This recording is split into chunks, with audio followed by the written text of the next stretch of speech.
Welcome to another video trying to get you the top grades. So in today's video I'm going to deal with the number one question I get in this time of the year.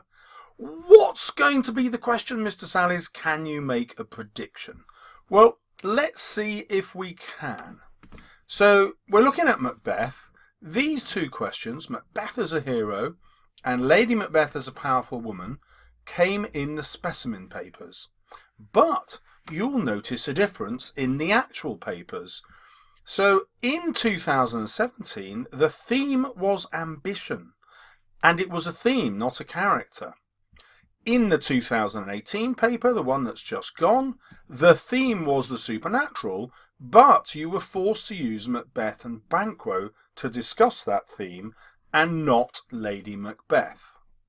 So if I had to choose a best bet here, I would think that the question this year is likely to include Lady Macbeth, and it will also probably include Macbeth as well. And that doesn't help me that much. You know, I still have to revise Lady Macbeth, and I still have to revise Macbeth. However, this bit in yellow does give us a really useful steer. It says that the examiners are more likely to ask us about a theme. Well, this is really good news. Let me show you why.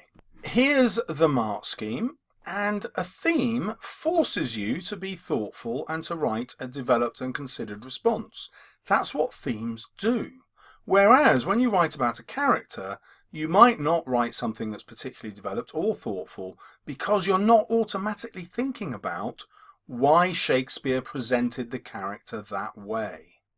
So if the theme, for example, was appearance and reality, that forces you to think about why Macbeth is deceived by the appearance of the witch's prophecy and ignores the reality, or why Lady Macbeth is portrayed as believing in her own ability to become more masculine and then failing to live up to that masculine persona when she suffers from guilt, which is characteristic of a female response. So the reality was very different from the future she imagined.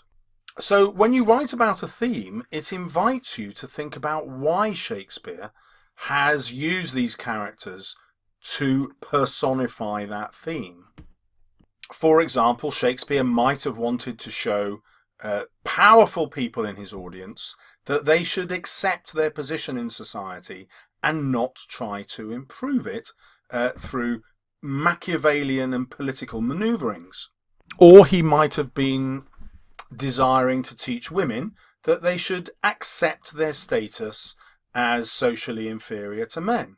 Or he might have been trying to show that the patriarchal society oppresses women, which leads to the tragedy, and therefore things would have been very different if the reality had been changed and women were given equal status as men. Now I'm going to show you the massive advantage that gives you by zooming in on this part and that part. So if we go to the very top of the mark scheme, your essay is likely to be exploratory, so you have more than one interpretation, and you're writing a well-structured argument to say why one interpretation is better than another. Now, hopefully you can see why writing about a theme will give you an argument, and considering the theme from more than one point of view will make you explore. That will put you at the top of the mark scheme.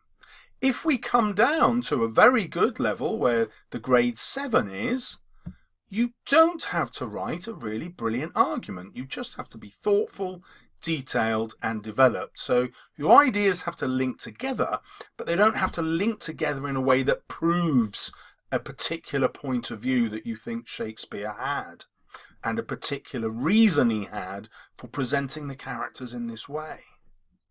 So if we get a question about the individual characters, we're automatically handicapped.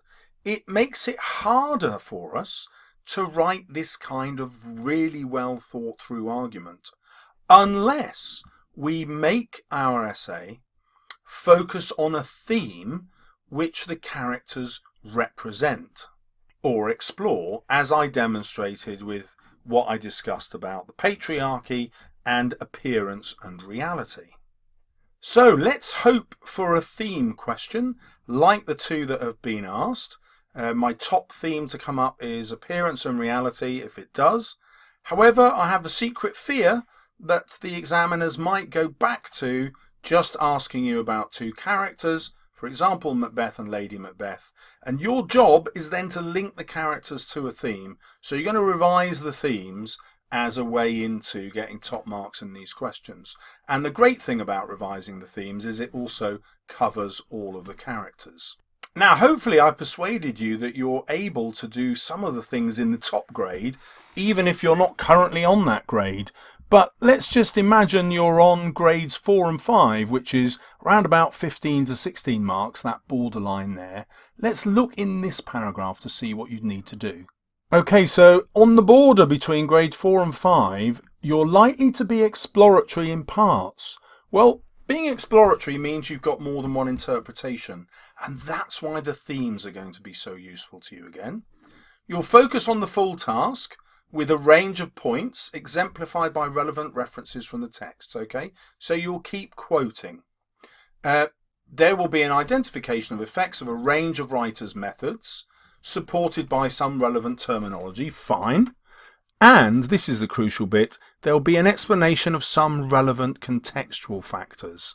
Well, the context we're interested in is, why was Shakespeare writing about these events and themes? So you would bring in your knowledge about King James I being fascinated by witchcraft, writing the book Demonology, and Shakespeare flattering him by including witchcraft in his play. You write about how he shows that regicide will lead to tragedy because he wants to show the nobles at court that they should not try and rebel against King James, because that too would end in tragedy. Now, hopefully you can see that that easily links with the themes of the supernatural, or power, or ambition. It linked to appearance and reality. So the appearance could be, you think you're creating a world that you will prefer by usurping the king or committing regicide, but actually the reality is very different. Or you think that you're making the right moral choices, but actually supernatural forces are at work trying to influence you to do things that will harm your soul, and therefore the reality is very different. So what I mean by that is it's easy to make the arguments that you want to write about, those arguments that you've prepared, fit the theme that you're given in the exam.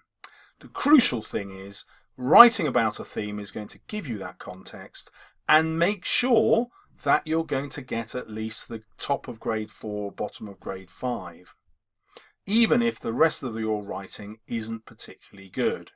Yet that's why it says it will be exploratory only in parts. However, remember, you always have to write about the full task. Now, the easiest way to do that is to set out an argument that you want to prove, because that will involve you writing about the whole play, and that will be the whole task. So super easy ways to get the grade that you want is actually just by concentrating on those techniques that come at the very top of the mark scheme. As you've seen, it doesn't matter if you can't do those brilliantly, you're still going to get rewarded for it. And for many of you, you'll be looking at it and thinking, do you know what, I think I can do that quite well. I might get a grade 7, 8 or 9. So there you go. My best bet for what's coming up this year, and also my solution if I'm wrong. And also it's also a solution if I'm right.